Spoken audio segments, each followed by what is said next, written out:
20 años. Eso fue lo que le entregué a Salvatore Bianchi, cada gota de mi sudor, mi sangre, mi vida entera. Lo ayudé a construir 7 restaurantes desde cero. Y a los 55 años, me arrojó a la basura como si fuera un trapo viejo. Pero lo que encontré en una olvidada cuenta de ahorros de mi infancia no solo cambió mi saldo bancario, reveló un secreto de 40 años que mis padres se llevaron a la tumba. Antes de continuar, suscríbete al canal, dale like al vídeo y cuéntanos en los comentarios desde dónde nos escuchas. Mi nombre es Denis Parao.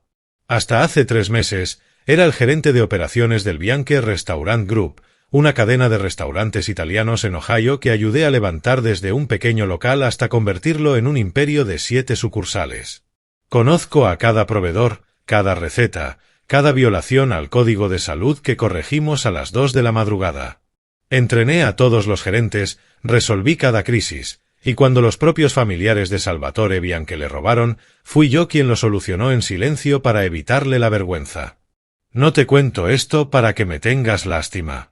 Te lo cuento porque, a veces, la vida te golpea tan fuerte que crees que no vas a poder levantarte, y entonces descubres que tus padres lo vieron venir 40 años atrás y te dejaron una red de seguridad que nunca supiste que existía. Esto va más allá del dinero. Es la historia de cómo 2 obreros de fábrica de Cleveland entendieron algo sobre el verdadero valor que un millonario dueño de restaurantes jamás comprendió. Mi padre, Eugene, murió en 2010. Trabajó 43 años en la planta de Ford en Brock Park. Nunca faltó un día, nunca se quejó. Mi madre, Dorothy, falleció 5 años después. Armaba circuitos electrónicos en Lincoln Electric, con dedos ágiles y precisos incluso a los 70 años.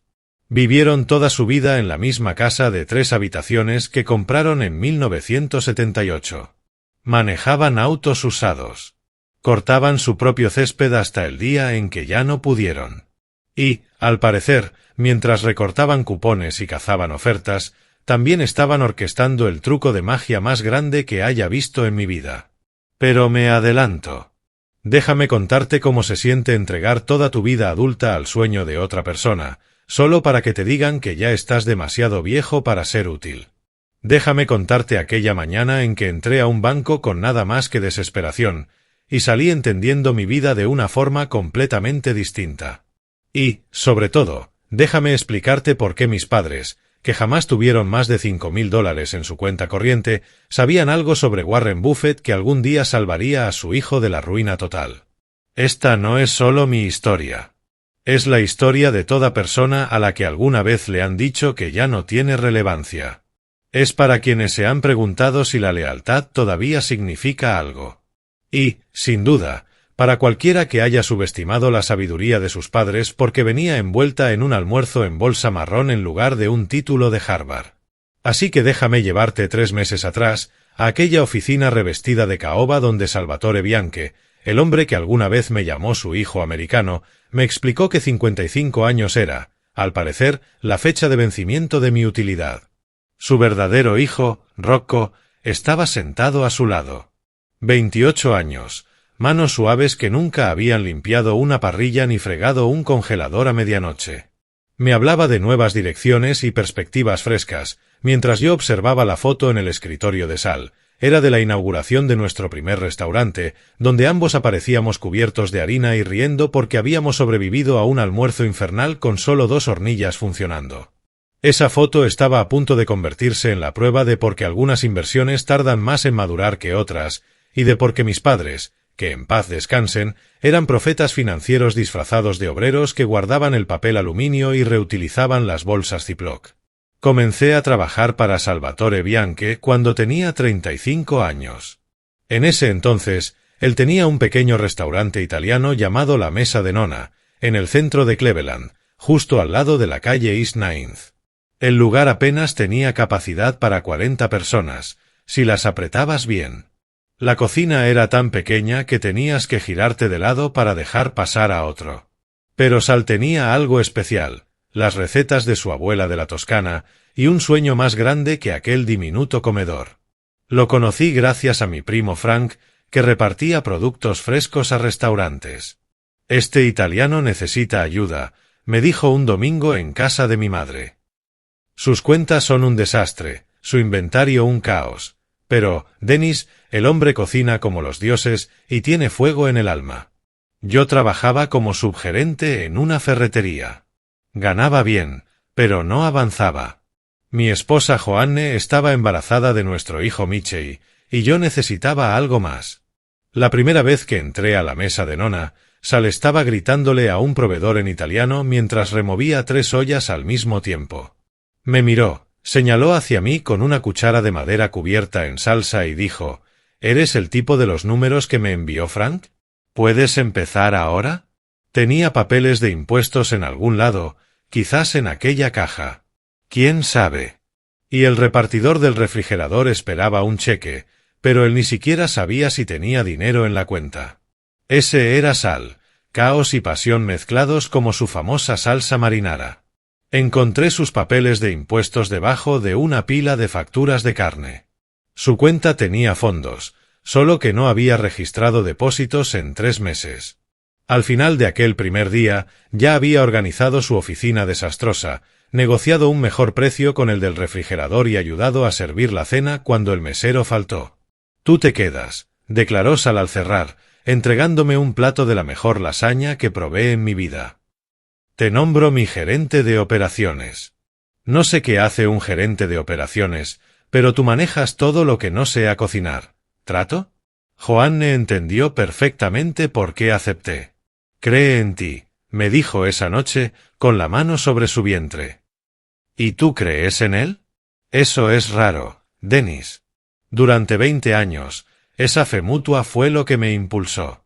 Cuando Sal quiso abrir un segundo local, encontré la propiedad, negocié el contrato y supervisé la remodelación mientras seguía dirigiendo el restaurante original. Entrené a cada mesero para saber que la señora Henderson quería su pollo a la parmesana con salsa extra al costado, que el señor Petrosky era alérgico al orégano, que los Johnson celebraban su aniversario cada 15 de marzo con la misma botella de Chianti. Mi hijo Michei creció haciendo la tarea en las cabinas del restaurante. Mi hija Rena aprendió a contar ayudándome a registrar el inventario del pan. Joanne traía a los niños a cenar cada viernes y Sal salía de la cocina, con harina en el cabello canoso, y decía: «Estos son mis nietos americanos. Michei, te estás poniendo alto como un jugador de baloncesto. Rena, hermosa como tu madre».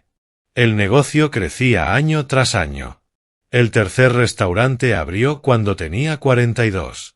El cuarto y el quinto llegaron juntos cuando tenía 47.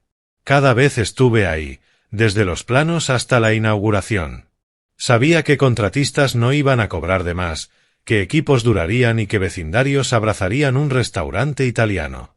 Yo creé los manuales de capacitación, los sistemas de inventario, el software de horarios que mantenía todo funcionando. Pero más allá de los sistemas, yo manejaba los desastres humanos. Cuando el sobrino de Sal, Antonio, empezó a robar de la caja registradora del tercer local, lo descubrí y lo solucioné en silencio. Cuando el chef principal del quinto restaurante tuvo una crisis nerviosa y desapareció llevándose una semana entera de carne, fui yo quien entró a la cocina y cocinó durante 3 días seguidos hasta encontrar un reemplazo. Cuando el cuñado de Sal intentó demandarlo por una supuesta ofensa, fui yo quien me dio a las 2 de la madrugada en el salón de su casa. «Dennis, tú no eres solo mi empleado», decía Sal durante nuestras sesiones nocturnas de estrategia. «Eres familia. Este imperio que estamos construyendo es para todos.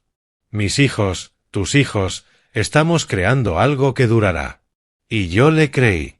Dios me ayude, le creí cada palabra.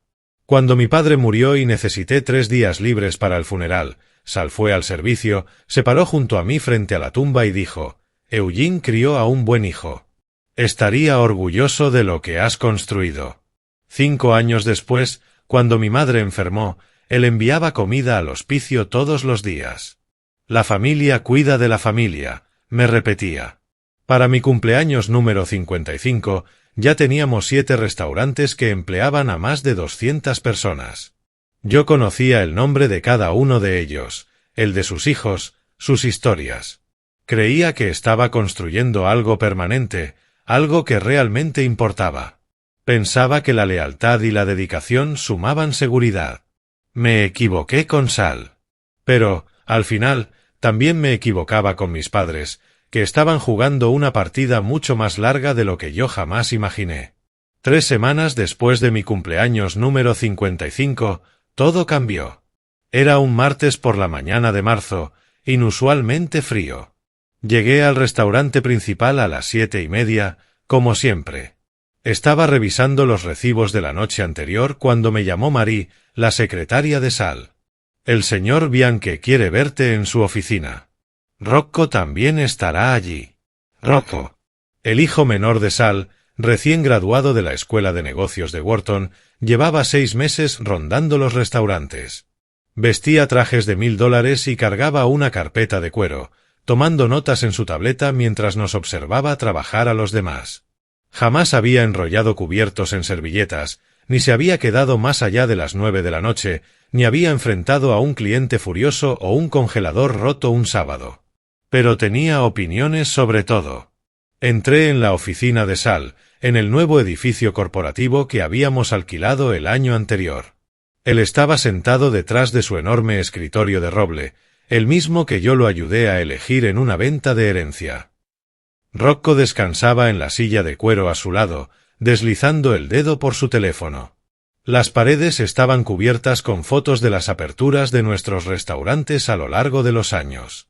En todas y cada una de ellas, yo estaba allí, junto a Sal. Dennis, amigo mío, comenzó diciendo, y supe de inmediato que algo andaba mal.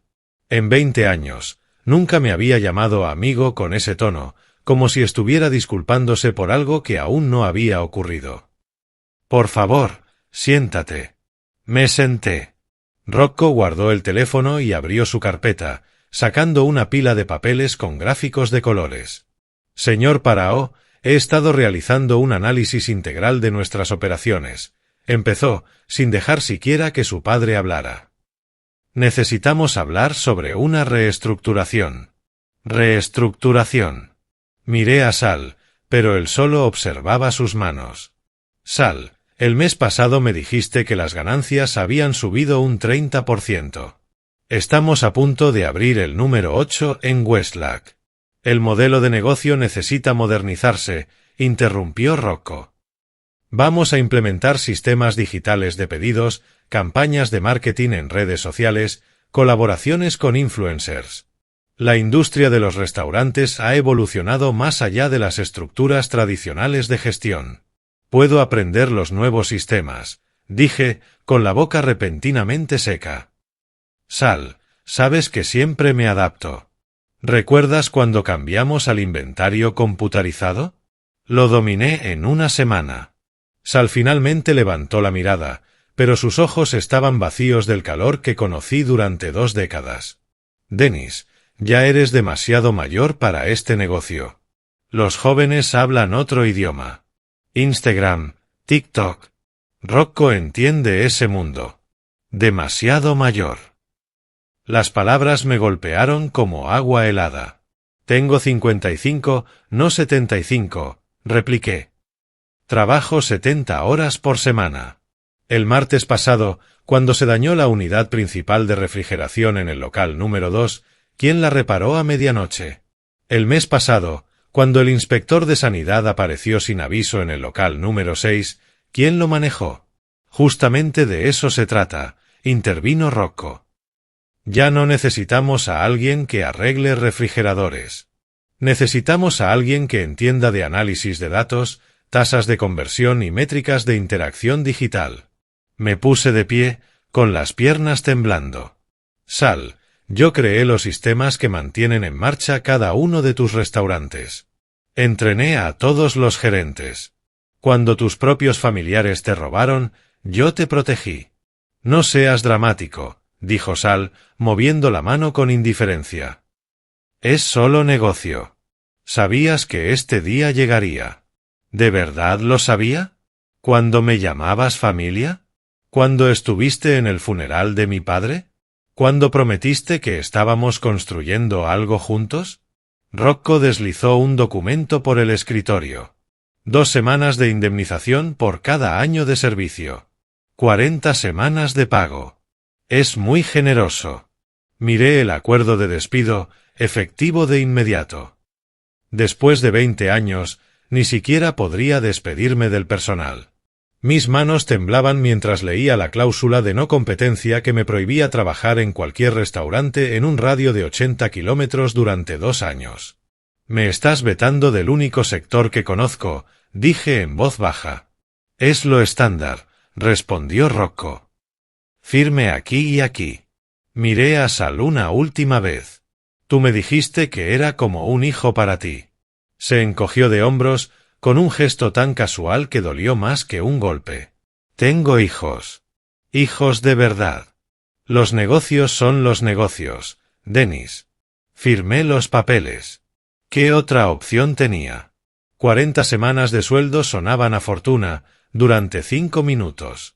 Hasta que recordé la matrícula universitaria de Michey, los brackets de Rená y la hipoteca que aún tenía 15 años por pagar. Salí de esa oficina con un cheque que duraría, con suerte, 6 meses si éramos extremadamente cuidadosos, y con un contrato de no competencia que me volvía inútil en el único campo donde tenía experiencia. El guardia de seguridad, Tommy, a quien yo mismo había contratado 3 años atrás, no pudo mirarme a los ojos mientras vaciaba mi escritorio. 20 años de trabajo cabían en una sola caja de cartón. Mientras caminaba hacia mi auto, vi a Rocco a través de la ventana, ya sentado en lo que había sido mi oficina, con los pies sobre mi escritorio, hablando por teléfono y riendo. Contarle a Joanne fue lo más difícil que he hecho en mi vida. Ella estaba doblando la ropa cuando llegué a casa a las 11 de la mañana, algo que jamás había ocurrido en 20 años. Me miró el rostro, luego la caja en mis manos, y el cesto de toallas cayó al suelo. ¿Te despidió?, susurró, hundiéndose en el sofá. ¿Sal te despidió? Me senté a su lado y le expliqué todo. La reunión, los gráficos de Rocco, la cláusula de no competencia que básicamente me prohibía trabajar en cualquier restaurante. Joanne no lloró al principio. Solo se quedó mirando la pared donde colgaba una foto del cumpleaños número 65 de Sal, aquella donde tenía su brazo sobre mi hombro, brindando por el mejor gerente de operaciones de Ohio. Lo resolveremos, dijo al fin, aunque su voz sonaba hueca. Encontrarás otra cosa. Durante 2 semanas lo intenté. Envié decenas de currículums. Pero todos los trabajos en restaurantes estaban fuera de mi alcance por culpa de la cláusula de no competencia. Postulé para puestos de gerente en comercios minoristas, fábricas y empresas de logística. Las respuestas eran todas variaciones del mismo mensaje. Hemos decidido continuar con un candidato cuya experiencia se ajusta mejor a nuestras necesidades. Traducción: alguien más joven. Uno de los encargados de contratación, más honesto que los demás, me dijo la verdad durante una entrevista telefónica. Mire, Dennis, usted está claramente calificado, pero siendo sincero, mi jefe no contrata a nadie mayor de 50. Cree que no pueden adaptarse a nuestra cultura corporativa. Nuestros ahorros se agotaron más rápido de lo que imaginé. Michey llamó desde la universidad, emocionado por una pasantía de verano que requería pagar alojamiento en Chicago, $3,000 que no teníamos. Rená necesitaba nuevos botines de fútbol y pagar las cuotas del torneo. El auto comenzó a hacer un ruido costoso, y el calentador de agua se rindió por completo. Una mañana, después de otra noche sin dormir calculando y recalculando nuestras finanzas, estaba revisando los papeles de mi madre, buscando bonos o activos olvidados que pudiéramos vender. Ella guardaba todo en un viejo archivador en el sótano, organizado con su letra precisa, declaraciones de impuestos de los años 70, mis boletines escolares, cada tarjeta de cumpleaños que le habíamos dado. Fue entonces cuando lo encontré. Un pequeño sobre amarillo marcado como Dennis First Federal Bank, 1985. Dentro había una libreta de ahorros de una cuenta que había olvidado por completo. De pronto recordé ese día con total claridad. Tenía 15 años y acababa de recibir mi primer cheque real de pago por mi trabajo de verano en la ferretería Henderson's Hardware, $20 por una semana acomodando estantes. Mi abuelo Theodore, el padre de mi madre, me había llevado en su viejo Buick que olía a tabaco de pipa y caramelos de menta. Todo hombre necesita su propio dinero, me dijo el abuelo Theodore, guiando mis dedos gruesos mientras llenaba la boleta de depósito. Esta cuenta es tuya. No la toques hasta que realmente la necesites. ¿Entendido? Ni para un auto, ni para una chica, ni para nada, salvo una verdadera emergencia. Deposité esos $20 y los olvidé. La vida siguió, la universidad, el matrimonio, los hijos, los restaurantes de sal. Esa cuenta había estado ahí, dormida, durante 40 años. Mirando nuestra situación actual, con las cuentas apilándose y sin ingresos, pensé que tal vez la cuenta habría crecido con los intereses. Quizás unos pocos cientos de dólares. Con muchísima suerte, 1000. Incluso unos cientos nos alcanzarían para el supermercado por un par de semanas. El First Federal Bank había sido comprado por Ohio Trust en los años 90, y luego por Midwest National en 2010. El edificio original en Pearl Road había sido renovado por completo, vidrio y cromo donde antes había ladrillo y mármol. Entré sintiéndome tonto, cargando una libreta de ahorros de 40 años como si fuera una reliquia. La cajera, una joven llamada Britney, con el cabello perfectamente arreglado y uñas impecables, miró la libreta como si le hubiera entregado un artefacto arqueológico. Vaya, esto sí que es vintage. Jamás había visto una fuera de las fotos de entrenamiento. Ya sé que es antigua, le dije, avergonzado. Probablemente la cuenta ni siquiera exista. No, estas cuentas viejas siguen siendo válidas. Solo requieren un manejo especial. Permítame llamar a mi gerente, le encantan estas cosas. A los pocos minutos apareció Patricia Olstead, la gerente de la sucursal. Tendría unos 40 y tantos años. Profesional pero amable, del tipo de persona que realmente te mira a los ojos cuando habla. Examinó la libreta con cuidado, deslizando el dedo por el número de cuenta. Señor Parao, esto es fascinante. Estas viejas cuentas de First Federal son muy raras. Permítame buscarla en nuestro sistema heredado. Me condujo a su oficina, un espacio tranquilo lejos del bullicio del banco.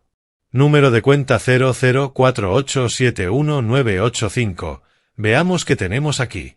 Tecleó con cuidado, navegando por una interfaz de computadora que parecía salida de otra época. Texto verde sobre fondo negro. De pronto, dejó de escribir. Sus dedos quedaron suspendidos sobre el teclado. ¿Ocurre algo?, pregunté, con el corazón encogido. ¿La cuenta está cerrada? No, señor Parao. La cuenta sigue activa. Pero hay algo inusual, algo que nunca he visto. Patricia miró la pantalla, luego me miró a mí y volvió a mirar el monitor. Se quitó las gafas y las limpió, como si eso pudiera cambiar lo que veía. Señor Parao, esta cuenta tiene adjunto un programa automático de inversión. Eso es extremadamente inusual para una cuenta de ahorros de 1985, especialmente una abierta a nombre de un menor. Me incliné hacia adelante. Yo solo deposité $20 cuando tenía 15. Eso fue todo. No, señor. Hubo depósitos adicionales. Giró el monitor para que pudiera ver el texto verde sobre el fondo negro. $5 cada mes desde 1985 hasta 2010. Los depósitos provenían de la cuenta de Eugene Parao. Luego, desde 2010 hasta 2015, $10 mensuales de Dorothy Parao. Mis padres. Sentí un nudo en la garganta. Nunca me lo mencionaron. Ni una sola vez. Pero eso no es lo más sorprendente, continuó Patricia, con tono de asombro. Esos depósitos no estaban simplemente en una cuenta de ahorro. Se invertían automáticamente en una correduría que compraba las mismas acciones cada mes durante 40 años. Señor Parao, ¿sabe qué es Berkshire Hathaway? El mundo pareció inclinarse. La compañía de Warren Buffett, respondí. Exactamente. Sus padres compraban fracciones de acciones de Berkshire Hathaway clase A todos los meses desde 1985. ¿Tiene idea de cuánto valían entonces frente a lo que valen ahora? Apreté los brazos de la silla. Sé que valían quizá $2000 en los años 80. 2050 por acción, para ser exactos, dijo Patricia, tecleando con rapidez. Ahora, sus inversiones mensuales compraban fracciones, pero se fueron acumulando con el tiempo. Señor Parao, una sola acción de Berkshire Hathaway clase A actualmente se cotiza en $543.000. Eso no puede ser real. Lo es, dijo ella. Mire. Presionó imprimir y comenzaron a salir hojas de la impresora. Su cuenta compró fracciones de acciones cada mes durante 40 años. El crecimiento compuesto, la falta de divisiones de acciones, porque Buffett no cree en ellas, la acumulación a lo largo del tiempo. Extendió las hojas sobre el escritorio. Señor Parao, su saldo actual es de $3.742.816.34. Me quedé mirando el número. No parecía real. Nada de eso lo parecía. Debe haber un error. Mis padres trabajaban en fábricas. Mi padre ensamblaba piezas de autos. Mi madre soldaba circuitos electrónicos. Recortaban cupones. Compraban en tiendas de descuento. Los números de seguro social coinciden, dijo Patricia con suavidad. Estos depósitos vinieron, sin duda, de sus padres. Pero hay más. Abrió un cajón y continuó. Hay una carta sellada en nuestra bóveda, vinculada a esta cuenta. Las instrucciones dicen que solo puede abrirse cuando usted acceda al fondo. ¿Desea que la traiga? Asentí, incapaz de hablar. Patricia salió y regresó con un sobre amarillento. Mi nombre estaba escrito en él, con la delicada caligrafía de mi madre. Dentro había una carta fechada el 15 de junio de 1985, y al final, una nota agregada en 2010 con la temblorosa letra de mi padre. La primera parte, escrita por mi madre, decía: Querido Dennis, si estás leyendo esto, es porque estás pasando un mal momento. Lo sabemos, porque configuramos esta cuenta para que solo pudieras acceder a ella cuando realmente la necesitaras. No para un auto, ni para unas vacaciones, sino cuando la vida te derribe. Tu primo Raymond decía la siguiente línea: trabaja en un banco en Omaha. Él nos habló de un hombre llamado Warren Buffett, alguien que pensaba diferente sobre el dinero. Raymond dijo: ese tal Buffett compra empresas y las mantiene para siempre. Cree más en la paciencia que en el brillo.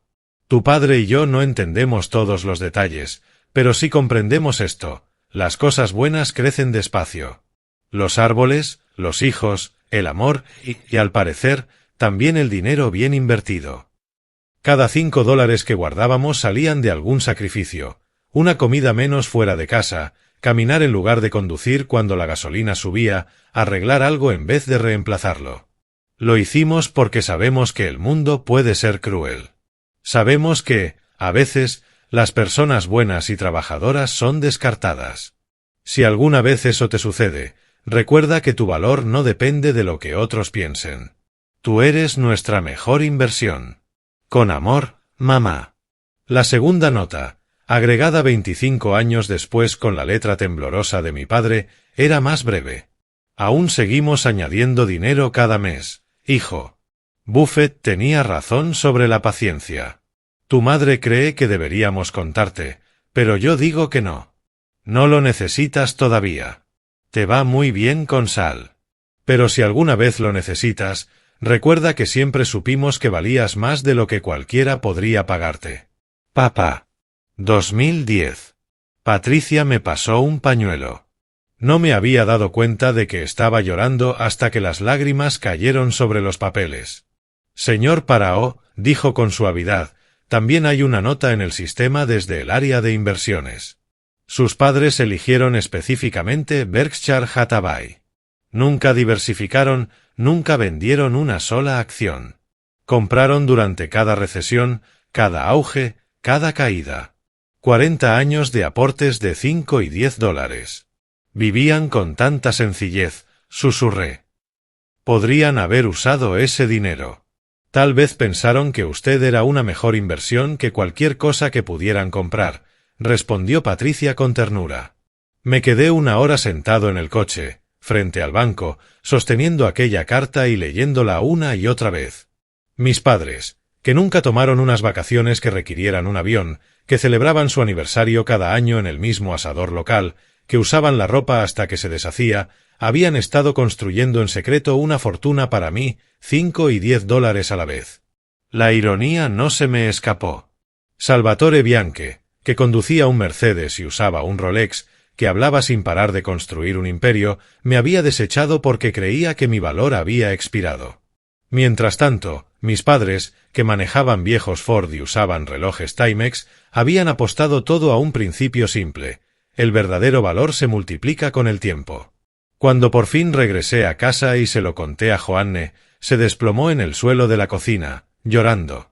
No de tristeza, sino de alivio y asombro. Michei condujo de regreso desde la universidad esa misma noche. Renan no dejaba de preguntar: ¿esto es real? ¿De verdad es real?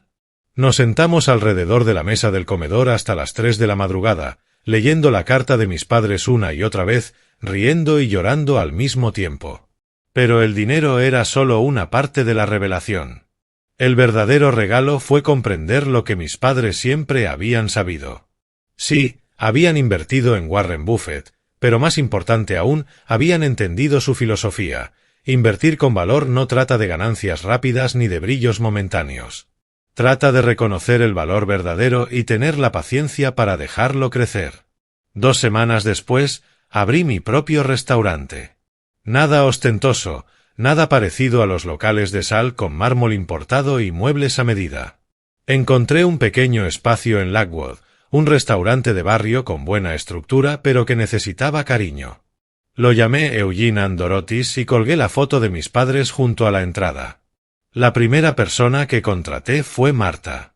Sal la había despedido 6 meses antes que a mí, diciéndole que a los 62 ya era demasiado vieja para dirigir una cocina. Lloró cuando le ofrecí el puesto. Luego vino Héctor, de 58, a quien el hijo de Sal, Rocco, había reemplazado por alguien que sabía más de Instagram que de aislantes. Después llegó Louise, de 67, despedida de otro restaurante por ser demasiado lenta con la tecnología. En una semana, se había aprendido el nombre y las preferencias de cada cliente. Abrimos en silencio. Sin campañas en redes, sin influencers, sin anuncios llamativos. Solo buena comida, precios justos y un equipo que realmente amaba lo que hacía. La pasta de Marta era pura poesía. Héctor mantenía todo funcionando como un reloj suizo. Louise hacía que cada cliente se sintiera como si comiera en casa de su abuela. La noticia se esparció a la antigua, un cliente contándoselo a otro. Familias que venían, volvían y traían amigos. En 3 meses, teníamos una espera de 45 minutos los viernes por la noche.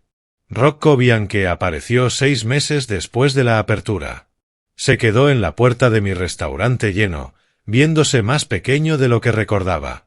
Su revolución digital había fracasado estrepitosamente. 3 de sus 7 restaurantes habían cerrado. Los demás apenas sobrevivían.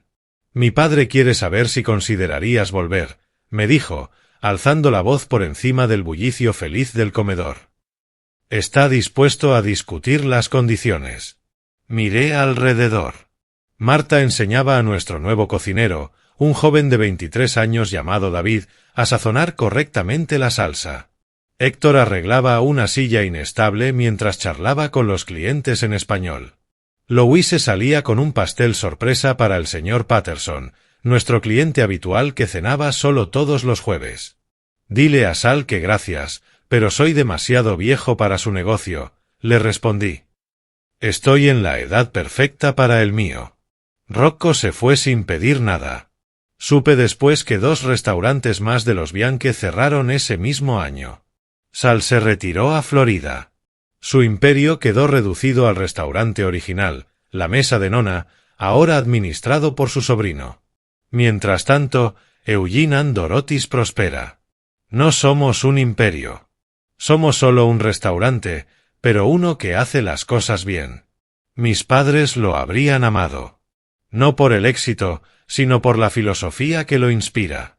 Invertimos en personas no a pesar de su edad, sino por su edad. Valoramos la sabiduría, la paciencia y la lealtad, las cosas que realmente aumentan de valor con el tiempo. De los 3 millones de dólares, la mayor parte sigue invertida, creciendo. Porque mis padres me enseñaron la lección más valiosa de todas. La riqueza no se trata de lo que puedes gastar, sino de lo que puedes construir, lo que puedes transmitir y en quien puedes convertirte cuando alguien cree que vales la inversión. A veces, la mayor fortuna no es encontrar dinero que no sabías que existía, sino descubrir que alguien te amó lo suficiente como para plantar árboles cuya sombra nunca disfrutaría. Creyendo, con absoluta certeza, que algún día, cuando más lo necesitaras, entenderías que tu valor nunca dependió de la opinión de nadie, sino que siempre estuvo ahí, creciendo en silencio, esperando el momento perfecto para florecer. Si te gustó esta historia, dale me gusta al vídeo y compártelo con alguien que necesite escuchar que su valor solo aumenta con el tiempo. Y no olvides suscribirte a nuestro canal para más historias de personas comunes que descubren verdades extraordinarias. Recuerda, a veces la mejor inversión no está en la bolsa, sino en creer que alguien vale más de lo que el mundo le hace creer. Hasta la próxima. Esta fue la historia de Dennis, pero podría muy bien ser la tuya.